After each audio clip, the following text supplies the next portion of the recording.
Ladies and gentlemen, welcome into your favorite show on YouTube every Tuesday night. The Bama Standard is live right now. We're brought to you by Workspace Solutions and Oakmont Financial Partners. Before we do anything, stop what you're doing, hit that like button, get in the live chat, show us some love. If you're watching the replay, get in the comments section. And when you're done with us tonight, go over to our YouTube channel.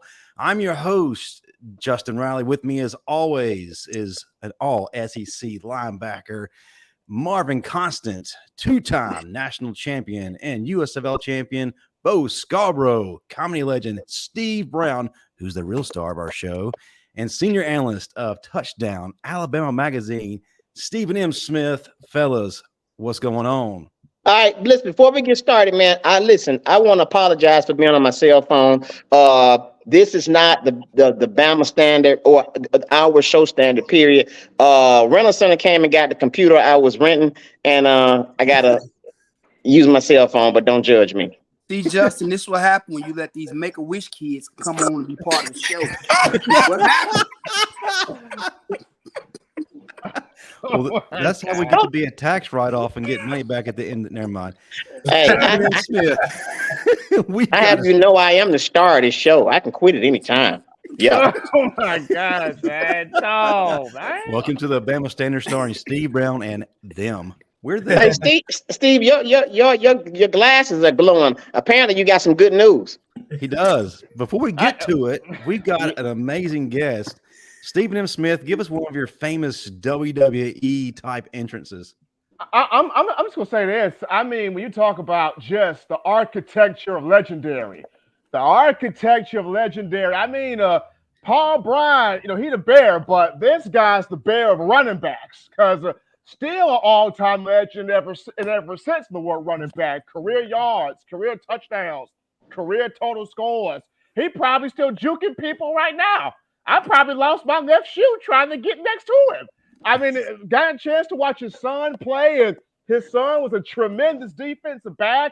He in the league right now, but enough about Marlon. It's Bobby time, baby. Bobby Humphrey in here. Yeah. Oh, hey, you forgot that he'll run Marvin Constant's ass right over. He'll run him right over. Yeah. Right over, and he'll pray for him afterwards. Oh my God. I'll be honest, I've never been introduced as the Coach Brian of running backs. That's great, man. That's pretty amazing, Stephen. I mean, that's great, man. I want to know if I can carry you around and do my intros all over the country. I told him to say that. He wrote the script before, and he also is responsible for Steve's cameo. So if you need to hire him out for birthdays, holidays, he's available. Funerals. I don't know about funerals now. I don't know about that one just yet. Steve Brown, Tat Lawson says you're the David Ruffin of the show. Exactly. The court jester. Exactly. Ain't nobody coming to see you, Marvin. Oh.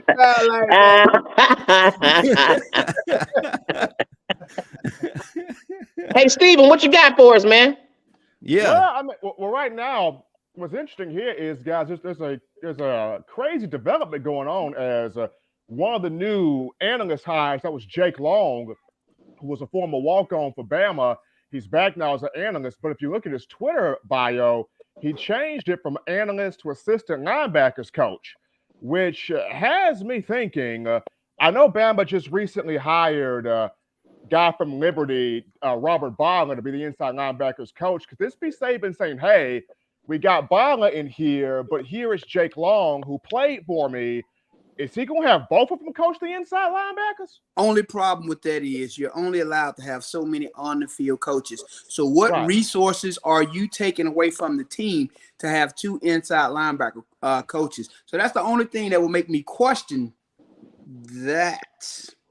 Well, Marv, you know what? Honestly, I joke with you a lot, but bruh, I don't even know why you ain't throw your name in the hat yet. I think with your intensity on the show, I think that, and I'm talking seriously. I think, bro, you should throw your name in the hat. I agree. Me too. You've been at We all agree, but Marvin said, if I'm a coach from home. yeah. No, he wanted to do it via again, FaceTime. I'll They be wouldn't let honest. him. The biggest thing that would prevent me from coaching college football, again, I was an intern in 2009. My life is bigger than working all day to coach. That's just the bottom line. I couldn't spend as many hours as they spend coaching because I have so many other things in life that I'm passionate about and that I like to do that coaching would take away from me. It would be a detraction for me. Marv, listen. I know it's so many of the things you like to do, but it's time to stop putting that baby oil on and getting on that pole. Listen, man, what you need to do, listen, what you need to do is go ahead and follow your dream. See, one thing about it, you as a football player, and Bobby, you know yourself, we don't do excuses. Bro, it's still in you, and I feel like with the intensity that you still have, I think them players can really use somebody like you. Real talk. Just don't wear that little bit of chain out there. Don't do that. Yeah, but you know, is that his drain, Steve? The only problem with that is to get to a certain place in coaching, they want you to go through the lower ranks first. They want you to put in all this work to prove that you're truly knowledgeable enough to get one of the big boy jobs, quote unquote.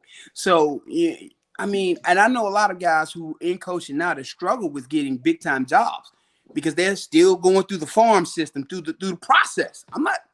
It's a bit much at times. Well, Marvin, I'm pulling for you because the reason I want you to do it is because I want you off this show. I want to be the only one they talk about. I don't want you on the show. That's why. Yeah, I just want you to leave. Yeah. I thought it would have been something like maybe free tickets or something like that. But. No, this show is all about me. It can't be two of us. It's a power move, Bobby. You saw the Temptations movie. This is exactly what it is here. I kind of like it to the Jackson 5 myself. But okay, Tito.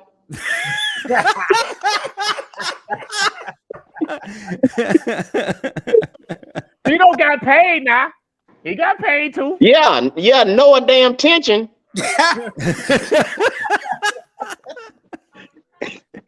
Justin, what you got for us, buddy? Now, in terms of the hire, I was a bit surprised just because Robert Bala is virtually an unknown. And if you look at his resume, it comes from smaller colleges like Southern Utah and like Mitchell's Cosmetology College. But then you got Sean Dion Hamilton and Nico Johnson, who have the pedigree, who won multiple titles, who were dogs at their position, and are still relevant in the minds of Bama fans and current players. Why weren't they given a look to come back home? Well, we do have, isn't it Clinton Dix? Don't we have him? Yes, director of player personnel. Yeah.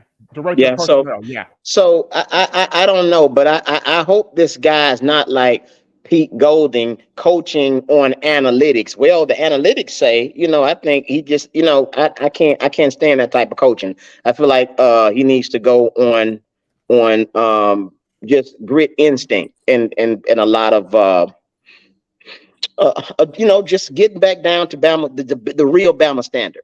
To me, here's the reality of it: coaching linebacker, especially inside linebacker, is the most difficult position on the field to coach because again, you got to teach this kid how to call defenses, make checks and adjustments, read offenses, make tackles, cover running backs, cover tight ends, cover slot receive. You have to know how to do everything on that field to be a middle linebacker. So for a coach to teach you all that, it's not easy to do, man. So I just say go get somebody who's proven, and let's just be done with it. Hey, Justin, I want to say something. I do the TV thing and the video thing a lot, and based on Bobby's body reaction, his wife just made him go wash dishes. Look at his facial expression when he get back. just hey, when he get back, somebody just ask him, Bobby, where you been? And just watch his facial expression. Watch one tear come down. You were putting lotion on them knuckles. Hey, I got a Ike and Tina thing, isn't it? I got a question for Marvin though. So Marvin, just in your opinion, why do you think, with it being Alabama, they couldn't get a guy more proven? Of all the proven guys out there, and this is Nick Saban, and I understand what you're saying, the Bama they coach, they allow long hours. but why couldn't they get a more proven guy? Look. Well, here's the better question, Steve. Did they go after a more proven guy? Who did they go after for inside linebacker coach? That's the better question. Yeah. Number two, where are they currently at? Because a lot of these coaches are comfortable on the staffs that they're on because they have work-life balance. That is the key for a lot of these people, man. They want work-life balance. They don't just want to work all day. Now, if you're a single man, that's cool. But for guys who are married with kids, they want that work-life balance. That's why so many people love working for Dabo, Coach Sweeney, and a lot of these other guys because they have that balance. Oh, I see. Hey, Bobby. Marvin asked a question when you left, and we was kind of debating. He said that when you left, you went to go wash dishes. Is that true? Bobby, you know who said that. Hey. You know, they do have dishwashers nowadays. but you came back with a rag, so we were just wondering, you know. Actually, man, I was grilling some ribs, so I had to go turn. Oh, okay. See? We better get to it then. You offer Hey, curbside service? hey, Marvin said the man was over there getting manhandled. I told you. Why you gonna keep throwing me under the bus on what you said? Because I want you off this show. It's all about me. Hey, man, let's talk Bobby Humphrey. Let's talk about him. Bobby, let's get into it. Our platform has grown considerably since you were with us last, so we've got a lot more folks tuning in. So we're here to tell your story. You know, Bo and I and his group on his show a couple of weeks ago were talking about, you know, the expectations of being a running back at Alabama, not only facing the pressure of playing at Alabama, but also playing for the guys who were at the position before you. And you had some greats, Johnny Musso, Major Ogilvy, Tony Nathan. What was it like dealing with the pressure of carrying on the tradition that they already set along with the Bama Standard? Oh, man, it was great because, you know, when I came along, you got to realize they didn't have this 4 wides. Wow. Oh man, Bobby, he must have been telling a story. God, Bobby. His wife pulled the plug on him. What I tell you about lying on I was just about to grab the popcorn. She's like, these dishes are not clean. You call this clean? Oh, man, golly. Now that was Cornelius Bennett cut him off. Yep. Hey, man. Hey, man, this was about to be a really, really good story, too. I was about to grab the popcorn, too, because I was like, okay, here we go. You must have been about to say something about Cornelius Bennett. Like the way it had started, I'm like, here we get it.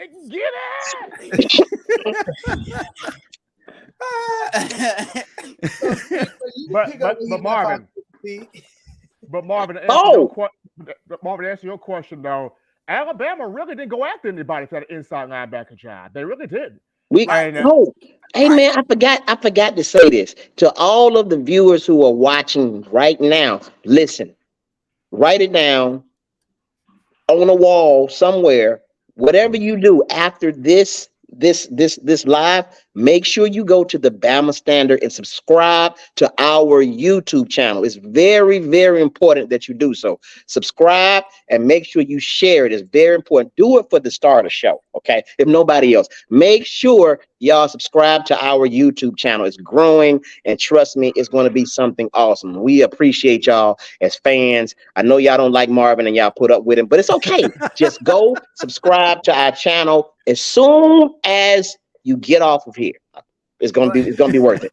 To answer your point, Steve, no, they didn't go after any big names for inside linebacker coach. But when you look at the game of college football as a whole right now, there aren't any real big names that just stand out as outstanding inside linebacker coaches. There's no one person who has separated themselves from the rest of the pack in terms of coaching inside linebackers. You know, you don't see a school with just a dominant group of inside linebackers, with the exception of one. Georgia, the past few years, they have had consistent inside linebacker play, but outside of that, you hadn't seen it. Hey, didn't a guy from starting inside linebacker from Georgia just transfer to Bama? He wasn't the starter. He was a contributor, but he wasn't the starter. Okay. But they've put several inside linebackers in the NFL first and second round the past 3 to 4 years, though. Yeah. So there's a correlation between a move. Once Kirby left, you seen more of that transition. And what did Kirby coach at Alabama? Defense. Inside What linebacker. position though? Inside linebackers. Yeah. I thought Kirby coached DBs. No, that was Pruitt. No, that was Okay. Pruitt. Okay, so is Pruitt on staff as an analyst as well, and that never happened? Now that's expected to come during the summer. Right now, Pruitt is fighting all of this stuff at Tennessee. That's what he's fighting. And I know the NCAA, they dropped the hammer on some of his former assistants at Tennessee, but Pruitt is still fighting his case. So right now, a ruling could be made on Pruitt between March or April. We're waiting to see when the ruling comes. But if they can get it to where the ruling does not affect Alabama, then Bama's going to bring Pruitt in as an analyst. Oh, ladies and gentlemen, also, if you want to get in on some in-depth info on Jeremy Pruitt, the Bama Standard will have it exclusively, okay? So make sure y'all check us out on our YouTube channel. Again, yes, our very own YouTube channel. Check it out. Very important. Yeah. And enter promo code No Bottoms. I like that ad, Steve Brown. Hey, man, thank you, man. Oh, hey, listen, so what'd you say now? Bobby is Oh, I like it too. I've been doing lunges and everything. I've been doing lunges and everything. I was just trying to, yeah. Appreciate it, Bo. Thanks, Bo. Back at the right time. I came back a little bit too soon. I could have missed you that. did. You did. Good. No, he was giving me a compliment. That was kind of embarrassing there right there. Hey, Bobby, you ever seen somebody hamstrings connect straight to their back? Okay, so Bobby, go ahead with your story, man. Because me and Steven, we got our popcorn together, and we was into it before you had to go wash more dishes. No,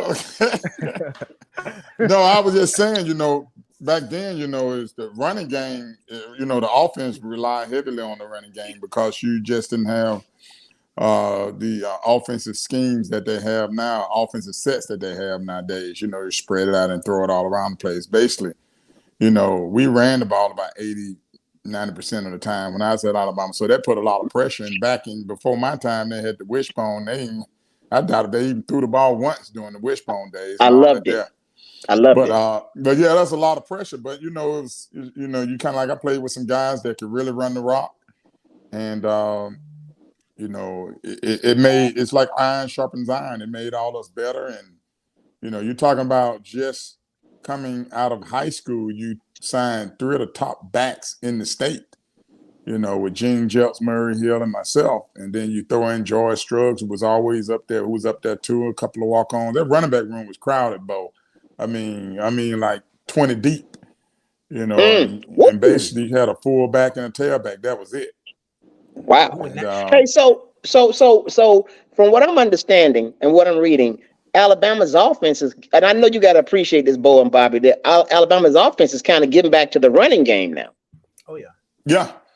Oh yeah. Yeah, but they still rely on the passing game a little bit, but the running game, I thought they had a couple of guys back there that could that did a pretty good job and make some creasing and make some things happen. I don't think they had that big bruiser like you were seeing a Bo Scarbrough or something like that can create his own holes at times, but they did have some guys that scoot through there and get it going. Once they get it going, they rolling. So, but yeah, and I would imagine Saban's, a little bit new school now, but he's old school guy. He knows the effect of having a strong running game.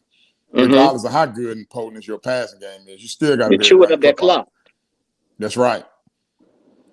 But hey, you actually were kind of run like Bo Scarbrough at times. Yes, you had that finesse about you, but I watched film and you weren't afraid to lower that shoulder, man. You may have been 186 pounds, but you ran like you were 240 at times. Yeah, I had some power, and I kind of only thing I really just didn't have was just like blazing speed. I wasn't gonna get caught, but I wasn't just gonna hit the whole boom. I had more of a glide type of run, long stride because I was 6'2", but.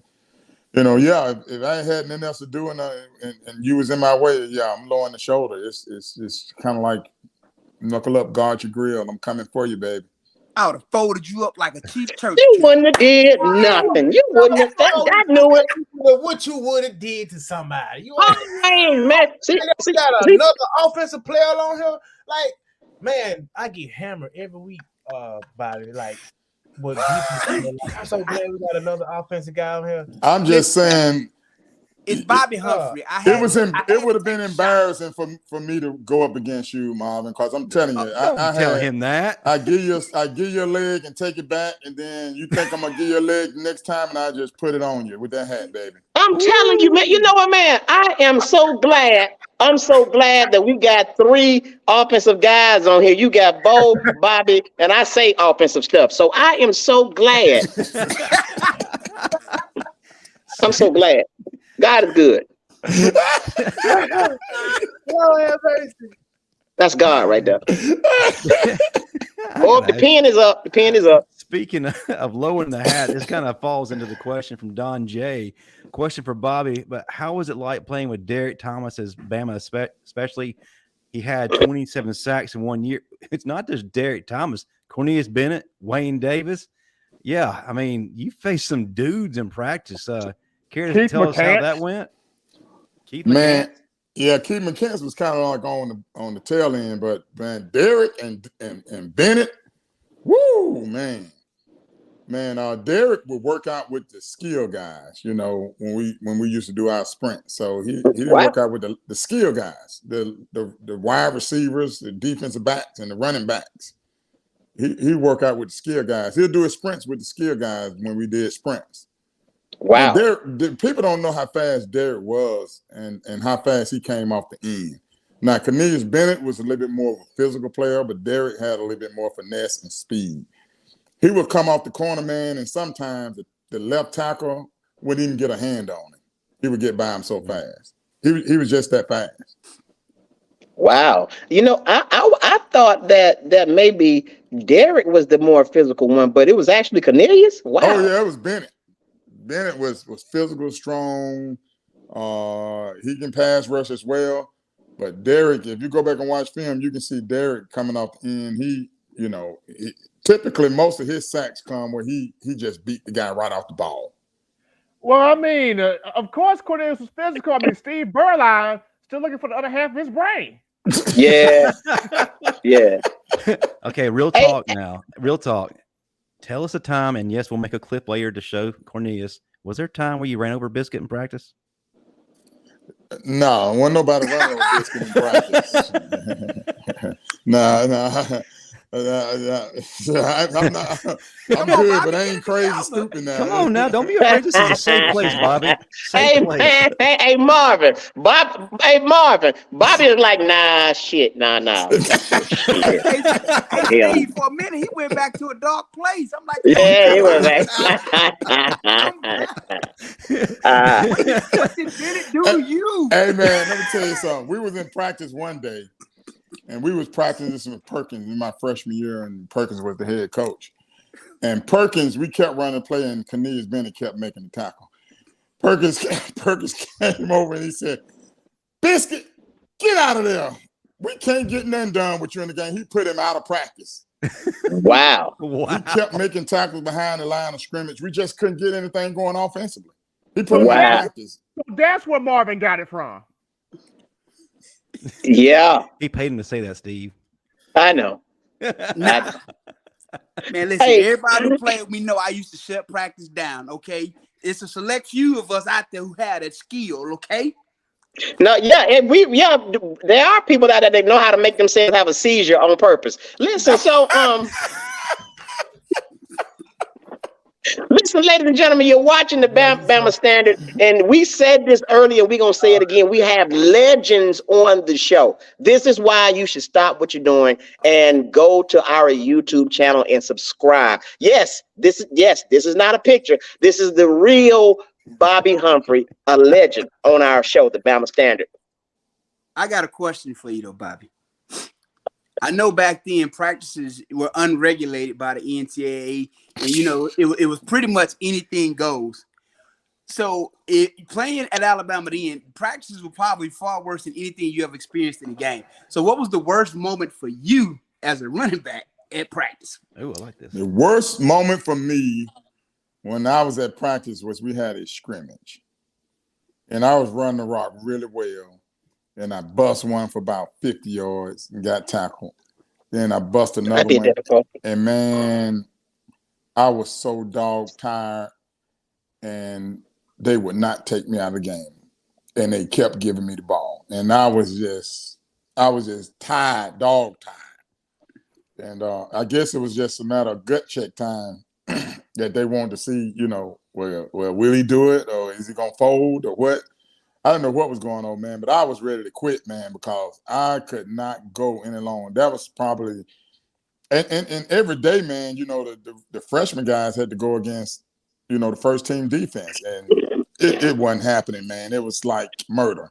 Yeah, I mean, yeah, man, you talking about John Hand, Larry Roberts, Cornelius Bennett, you know, Wayne Davis, Kirk Jarvis. Now, you got to realize now, all those guys, Brent Sewell, all those guys played in the NFL and got drafted in the first, second round now. That's who the freshmen, you know, Perkins used to just, you know, how you throw a dog, a T-bone steak, and you just tell them a pit bull and just tell them to eat. It was almost like we were thrown to the wolves, man, and the defense were told to eat. And, and obviously they ate. So question, and I know you get this a lot, but I got to ask it for the fans and myself. Which was harder practices at NFL, at Denver, or at Bama? Oh, at Alabama, no question. College practices are a lot tougher than you got to realize professional practices. You got to avoid injuries because you know you only have when you think about it when you're going a game, you're only taking in the game 3-4 backs at max, and one of those backs got to be a fullback. Am I right, Bo? Yeah, you're right. Yeah, it's really, yeah, like two running backs and a fullback. Yeah. Oh, Bobby, what Bobby over there doing? In practice, it's over. Oh yeah. You short one. So you don't do as much contact, don't do as much hitting, and you don't practice as long because you don't, and also too, the difference between college and pros is that college, you only have a certain amount of time and hours to get things in, whereas in the pros, you got all day. It's like a 9 to 5. So, Bobby, you know they did not abide by them rules. Talking about no time. You know that meant nothing. Well, man, but it to me it paid all those hard long practices at Bama. It seemed like it paid off for you in the league because you did your thing in the league too. Now you did great. I had a really good, successful career. Ended a little short and when what I expected, but I'm kind of like Marvin a little bit. I did the coaching thing afterwards, and I realized that I started having some children, and I had one that just kept going. Me too. I stopped at 5 though. The damage was done. Then I bought me a big screen TV. Hey, so Bobby, do you ever, which I'm really, really proud of your son. Do you ever have to pull your son to the side and kind of get in his ear about some of the stuff in the NFL? Like, have you ever had to get on him like father to son? No, not really. Now, if he does something out of the ordinary, then I put him. I call him out on it. But I tried to do all that stuff early on, man. Bo know. I talked to Bo many times, man, when he was in high school.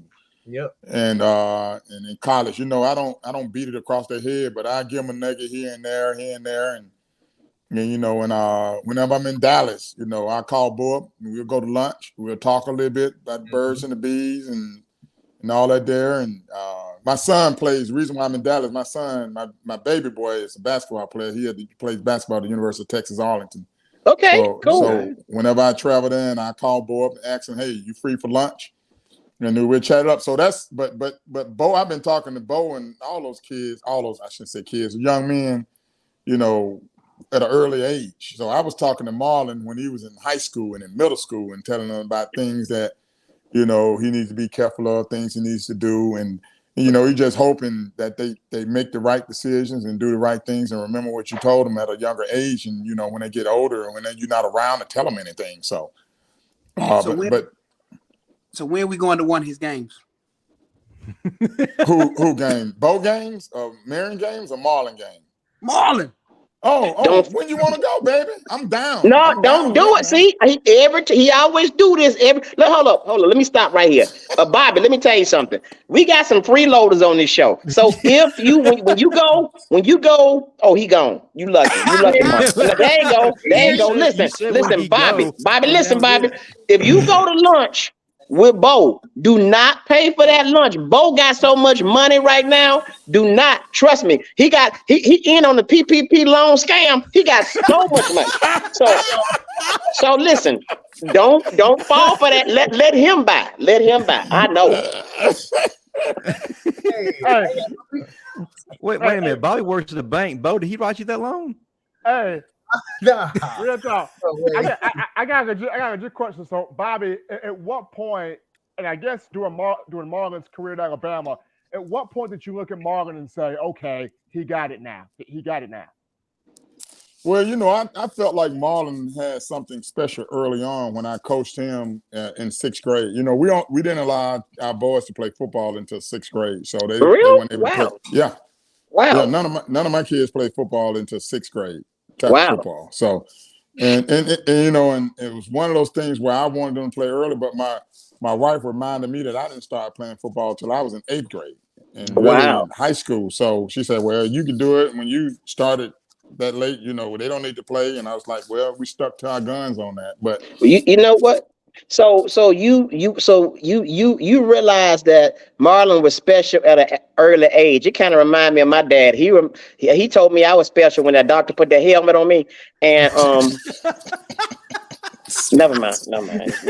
I don't want to get emotional. Don't worry about it. Well, the things that I knew, you kind of can. When I was the coach, and we were in a game. It was a tight game. We were playing against David Smith, who was my quarterback.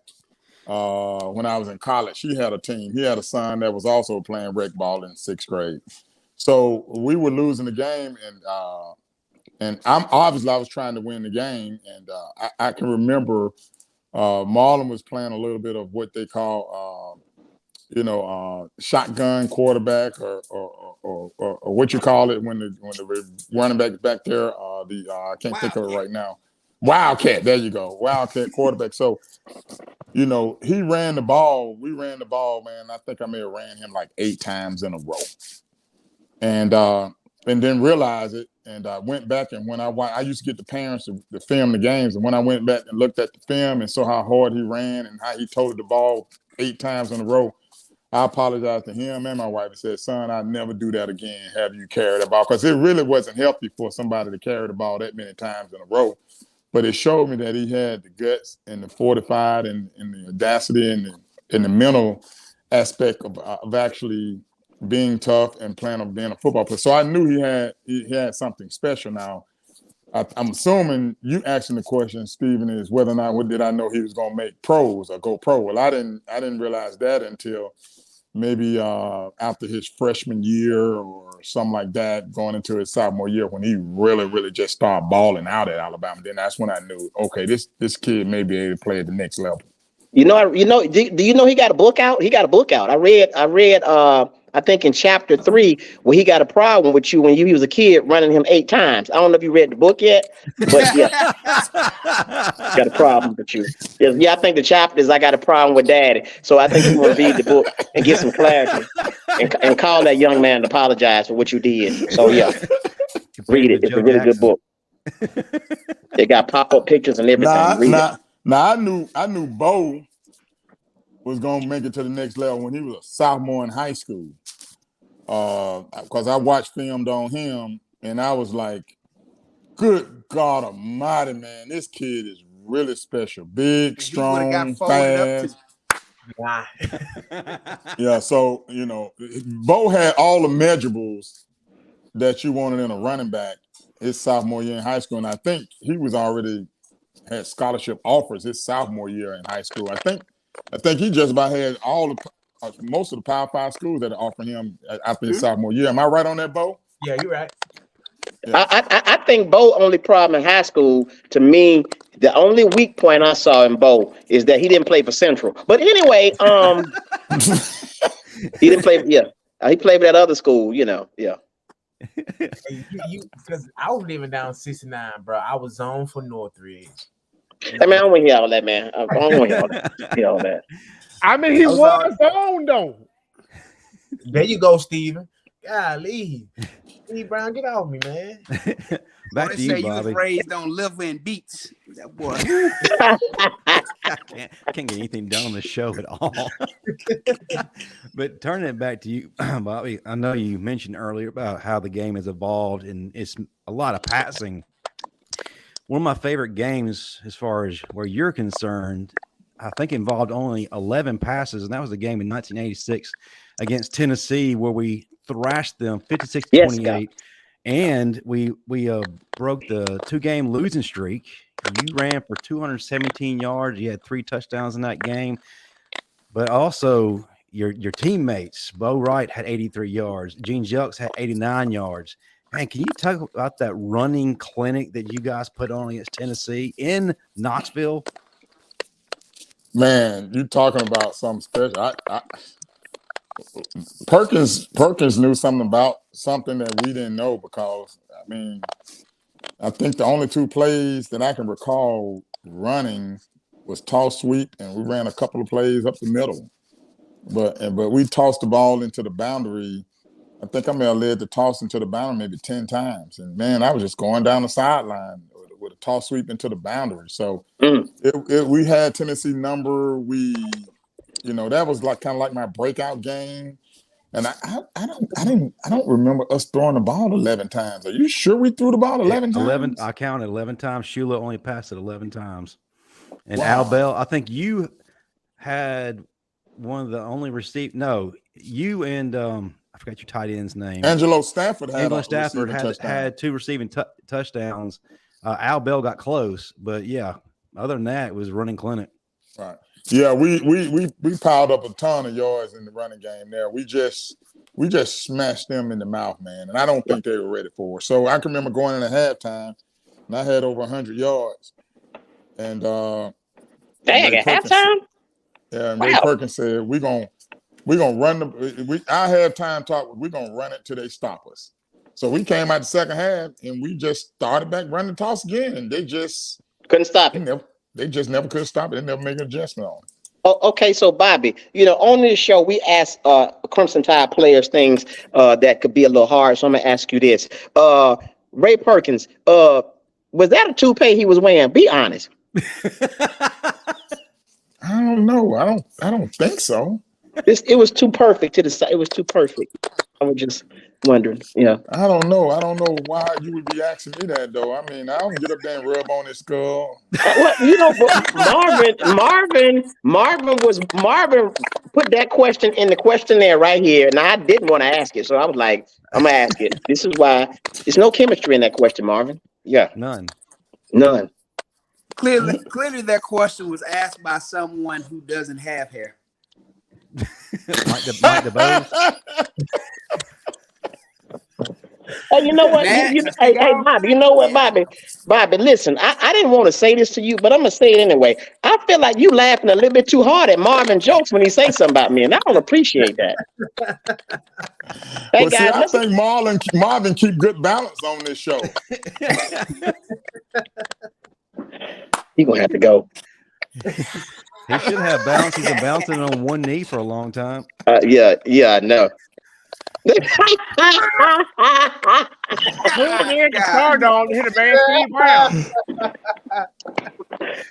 gentlemen, you're watching the Bama Standard. We're the only show that talks Alabama football while all of the hosts are dysfunctional, and we enjoy it.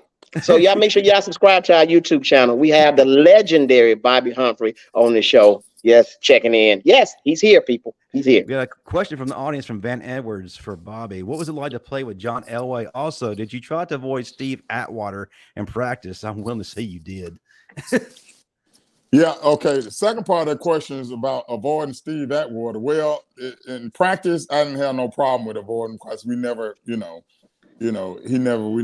actually went up against each other because he was a first teamer, I was a first teamer. But I can tell you what I did do. When I got traded to Miami, I realized how good Steve Atwater was when we played them over in Japan. Yes. Over in Berlin, I should say. Because he met me at the line of scrimmage on a play that I was not aware that he could get there that fast. And that whole game, I started kind of making sure I had an eye out for him. Playing for John Elway was a dream come true. Well, not a dream come true, but because I really didn't know much about Denver before I got drafted there. But when I got there, it was almost like you knew you had a chance if you got the ball back with a minute, anything more than a minute on the clock, and you were down by 3, 2, or even if you needed a touchdown. Because, I played for 2 of the best comeback quarterbacks in the NFL at that time, which was John Elway and Dan Marino when I played for the Dolphins. So, and I'm the only player, remember this here because you might answer that's a trivia question. I'm the only player to have ever caught a touchdown pass by both John Elway and Dan Marino. Oh, wow. Check that out. Wow. Oh, so speaking of John Elway, are his teeth really that big in person? Because every time he smiles, he looks like he got a mouthful of Air Force Ones. And I was just wondering, are his teeth really that big in person? Not Air Force Ones. Okay, baby shoes. Oh, my God. Hey, quick shout out to Don J. He donated $19.99 super chat. He said, I'm a Bama and New York Giants fan. Love Jalen Hurts and Smitty as Bama players, but New York doesn't like Philly, which is definitely a more intense Bama versus LSU rivalry on steroids. So only a root for Xavier McKinney and Evan Neal.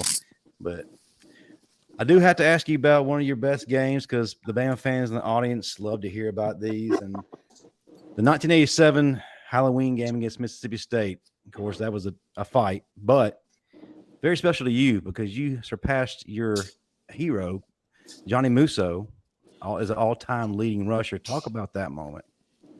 Oh man, that was a great moment there. Now that's pretty amazing. And obviously Johnny Musso was a very, very good running back.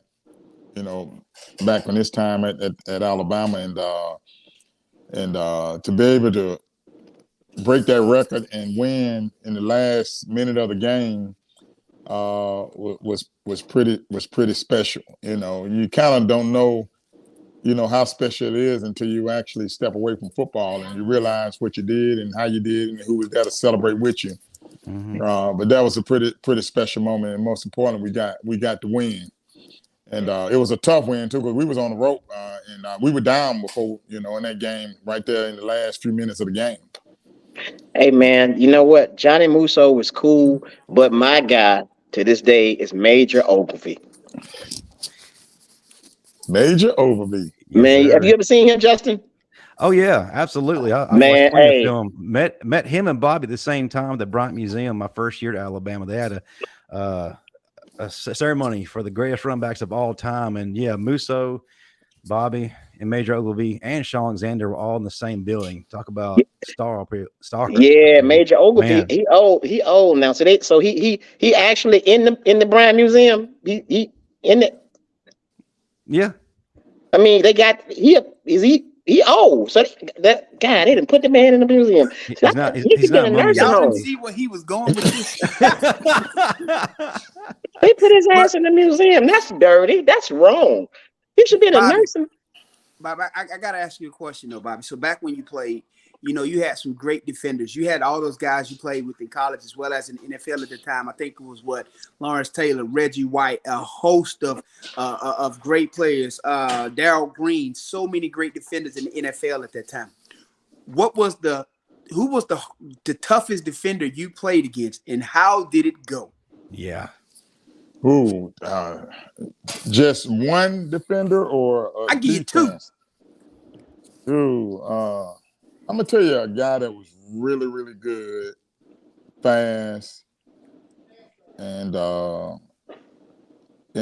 pretty much was kind of there to make most of the plays when I played at the linebacker position was Junior Seau.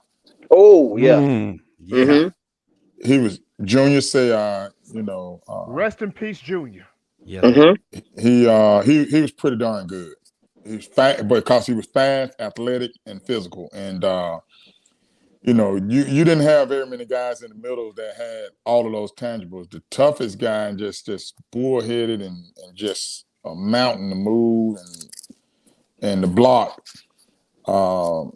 What's his name that played with the Colts that played at Ole Miss? I can't think of his name. Randy Ball. Oh, geez. What's his name now? He got inducted about 3 years ago in the Alabama Sports Hall of Fame too. He went to Banks High School, played at Ole Miss. I remember that's the show. I remember that show, but I can't think of his name too. But yeah, he was pretty tough too. But when you talk about as a group, when I played, you had the two best linebacker crews units in the league, and both of them were one was in the AFC and one was NFC, and you had Lawrence Taylor, Carl Banks, Peppers.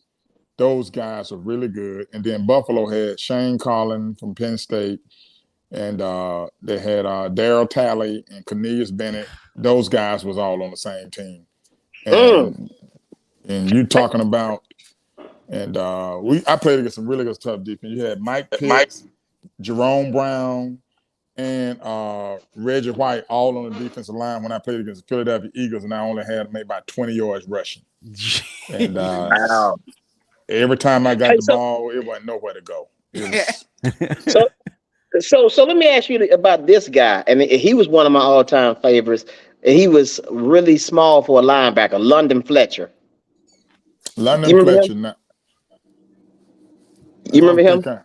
I didn't play when London Fletcher played, I don't think. Okay, yeah, he was known as. Do you remember him, Marvin? He was known as the spark plug. He was like 5'10". I know who London Fletcher is. Yeah, 5'10", inside linebacker, doing it.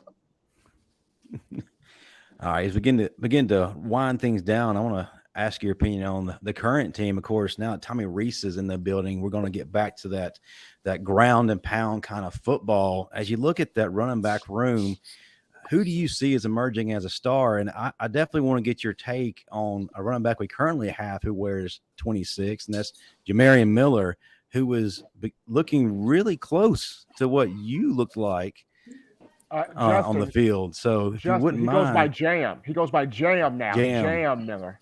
If you wouldn't mind, what are your thoughts on this running back room and a little bit of commentary on Jamarian Miller? And I really hadn't studied those guys enough and to see them enough to make an accurate assessment.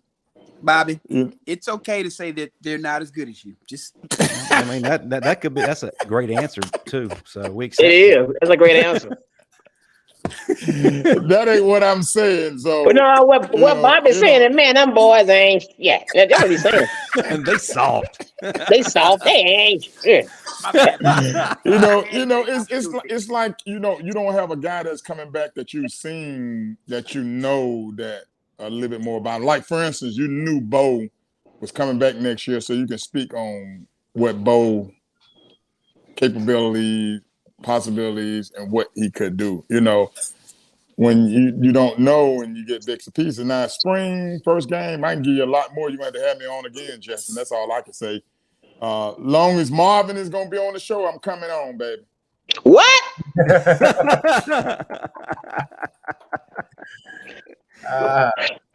Well, before as I was saying, fans. Hey, as I was saying, fans, make sure you read Bobby Humphrey's son book. It's very interesting. Read it. Also, get all of your tickets to the Stardome to see Steve Brown in concert. That's true. Yeah. There you go. Yeah. Before when Steve was in high school, they used to put him at quarterback. They didn't call it Wildcat. They called it Groundhog because he was always at the bottom of the pile. Bobby, that's funny, Bobby. That's funny. Hey, Justin, get him off the show. We don't need this. We don't need this. Right. We got it. But before we close it up, guys, y'all have any last questions you'd like to ask this legend? I want to know about the 155 bowl game, 155 yards rushing bowl game that you had. It's the Peach Bowl. I think it's the Peach Bowl. No, No, it was the Sun Bowl. Sun Bowl. Was it 155? I can't remember. Yeah, because because you had 155, I had 183. Oh, that's why you brought it up. Okay.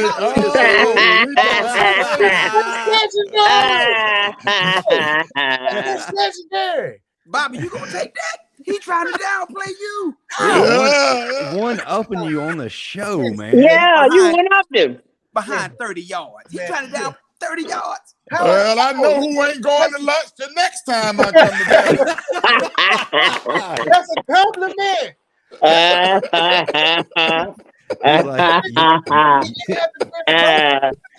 Hey man, hey, it's okay, man. Hey, if it could calm everybody down, I had 197 yards in the City Trends Bowl. Look, so it's all.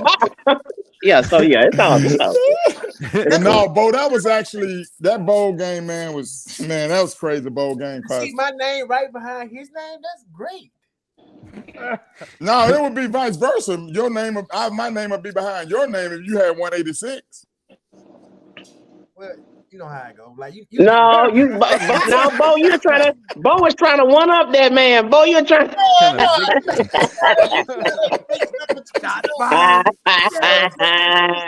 Hey, Bo. Hey, Bo. Hey, Bo. Hey, Bo, that man ain't taking you back to Chuck E. Cheese in Dallas. You done. You done. Bo's like, he was running, but he wasn't running. Yeah, I know. Hey, Bo, I see some White Castle in your future. I know.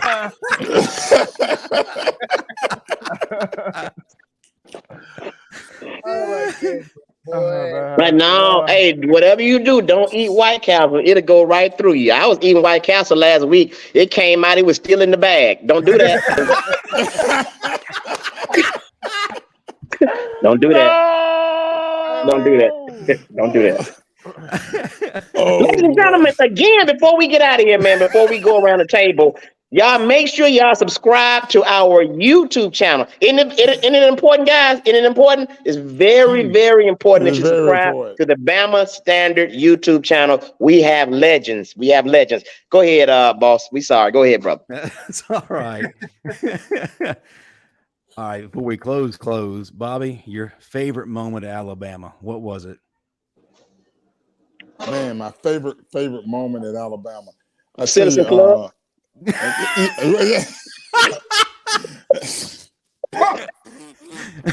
Man, I was reading something. I'm sorry. I was reading your son's book. Did she pay you for that plug? I tell you what was one of my favorite moments, man. That Auburn Alabama game, the kick six. That was probably one of the highlights there. Wait, you mean when Van Tiffin made that kick? Yeah. Oh, that's what I just said. Van Tiffin. You said kick six. That's not a good thing. The Van Tiffin kick. Man, I kind of got lost for a minute. Steven rubbing his hand. He ain't got none. He's stretching his hand. Steve was rubbing that strand in the back. Yeah, the Van Tiffin kick. The Van Tiffin kick. The Auburn Alabama game Van Tiffin kick. I was rubbing this tennis ball fur. I'm like, wait a minute. Alabama had a nice catch though on that drive. Yeah. You know, we had a reverse call in that play. Bell had a play, and then Greg Richardson caught a pass over the middle to get out of bounds. Although he drug all the way across, he ran a dig route and kind of drug a defender out of bounds and rushed the kicking unit on the field. You know, the field goal unit on the team on the field, and boom, kicked the ball right through the 52-yard field goal against Auburn. Wow. No time left on the clock. So that was probably one of the best moments. That still gives us chills. They showed that before the games on the Tron there. Look, I'm just happy Van made it on the field. I thought Van lost his shoe for a minute. I'm just happy Van made it on the field. Hey, but one of the folks in the audience said that he didn't answer your question. I know we got lost in our foolishness, but did you want to get some clarity on that question you asked, Bobby? Who asked the question? Bo was trying to say he was a better running back than him because he had more yards. No, I was asking him. I said, I was asking him about the game. I wanted to know about the game that he had them rushing yards in. Hey, Bo, how many touchdowns you scored in that game? I don't know. Was it more than 3? Nope. Ooh, we put that on you, Bo. Got him. Yes. How long was your longest run in that game, Bo? 68. No, you got me there. I think mine was 64. But Bobby, you still hold the record for most 200-yard rushing games and most 100-yard rushing games in school history. So, well, that just goes to show you got 2 great backs on this show here. Hell no, we ain't going out like that. We're not going out like that. That was too politically correct. That was too politically correct for this show. Hey, man. I have truly enjoyed this show. Yes. I get my labs at on Tuesday. Boy, I tell you. Shout out to Jimmy Wilhelm with the 1999 donation super chat. Thank you, sir. All right, as we close up shop, Marvin, I'll let you take things off. Tell us what's going on with 40 Plus Strong, how they can get a hold of it. And hey, spring break is not too far away. What do these folks need to do? First and foremost, you can follow me on Instagram, Constant45, or on my Twitter, Constant451. If you go on my Instagram, there's a link to the Amazon, to Amazon to actually purchase my book, Physical and Mental Fitness at 40 Plus. Because again, once you get to that late 30s, 40s, 50 range, the entire approach for maintaining and getting that body of your dreams is just completely different. So it gives you the tools you need to achieve those results so that you can still, you know what I'm saying, have them hammers when you're in your mid 40s and 50s. So again, go out, get a copy, Physical and Mental Fitness at 40 Plus. You can find it on Amazon. Yes, sir. Steve Brown, you're up next, man. Tell us about the shows, and then you're going to be in Alabama pretty soon at the Stardome. So get the folks up to date. Yeah, man. Marvin is right about his book, and the 40 Plus Strong. Thanks to his book, I now have titties. Look, just want y'all. I will be at the Comedy Club Stardome. As a matter of fact, me and the Bama Standard cast will be at the Stardome April 14th through the 16th. Bobby Humphrey will be there. Yeah, of course. We gonna have a good time, man. So, and I'm gonna let y'all know right now. Go ahead and get those tickets, stardome.com, because believe it or not, the shows are almost sold out already. And the show is in April. So y'all make sure y'all get those tickets, man. It's gonna be crazy. All right. Mm-hmm. Last, make sure you subscribe to our YouTube channel. It's very, very important. Subscribe to the YouTube channel, the Bama Standard YouTube channel. It's going down, people. And make sure you share it. Let everybody know about the Bama Standard, because we coming, people. We coming. Speaking of live show, folks, if you hadn't heard the announcement already, in April 25th and 26th, the Bama Standard and Bo's show, the Developmental Focus Points, will be live on location at the Paul Bryant Museum Tuesday night, Wednesday night, 6 p.m. for us, 7 p.m. for Bo. Come by, get there early, because it's going to be a packed house because it's us. Steven Smith, what you got coming up? Well, after I get done with all this laughing here, we got on tomorrow's show, we're still talking Bama spring practice is coming up soon. Got a lot of position battles to break down. Everybody's intrigued about quarterback on down. So, and then also combine talk. Everybody's talking Bryce Young, Will Anderson, but you got Jahmyr Gibbs in this combine, Henry To'o in the combine, Jordan Battle in the combine. So many Bama players are a whole bunch of Bama players are in this combine. The workouts are from March 2nd through the 5th. So we're tracking all combine players. All right, good deal. Bo, that leaves Steve you. Brown went to the combine. They timed him with an old alarm clock. I thought I had sundial. Before we get to He's Bobby. still running his 40. Bo, go ahead and say what you're going to say, man. Go ahead. Yeah, Bo, tell the folks what you got going on, man. All the many platforms you're on, and you got a show tomorrow night. I quit this show. I quit. The Developmental Focus Point with me, Trent, Blake, and Kristen Jones, and I'm on Cameo, and yeah, that's about it. Oh yeah, make sure you go and shop online at boscarbrough.com and get you some merch. And yeah, we will be at the Bryant Museum on the 25th and 26th of April. Oh yeah, also a special announcement. I forgot. I wasn't gonna put this announcement out, but I'm gonna put it out now. Bobby Humphrey has a new book coming out featuring Bo Scarbrough called "I Took Your Lunch." Listen, so yes, so great way to segue to Bobby. Bobby, how can they get the advanced copies? What's going on with you? And tell folks how they can find you. You're on mute, sir. You can go to bobbyhumphrey.com and you can pick up a copy of the book for the low of $19.99. there it is. Man, he said for the low. I'm gonna get the book now. Yeah, get the book. Stephen M. Smith, why are you dressed like a character from Charlie Brown? See, this is why we got to get rid of Marvin. We got to get rid of him. See, you see what I'm saying, Bobby? We got to get rid of him. Man, that shirt made me look for Snoopy flying the doghouse. We got to get rid of him. This guy got to go. Hey, it's all good over here. Hey.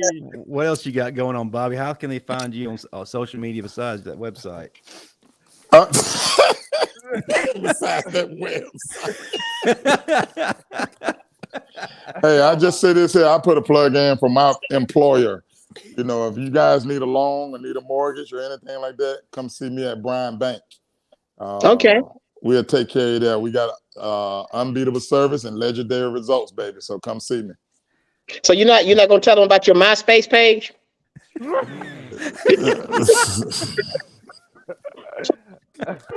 I'm afraid people like you may actually get on my page.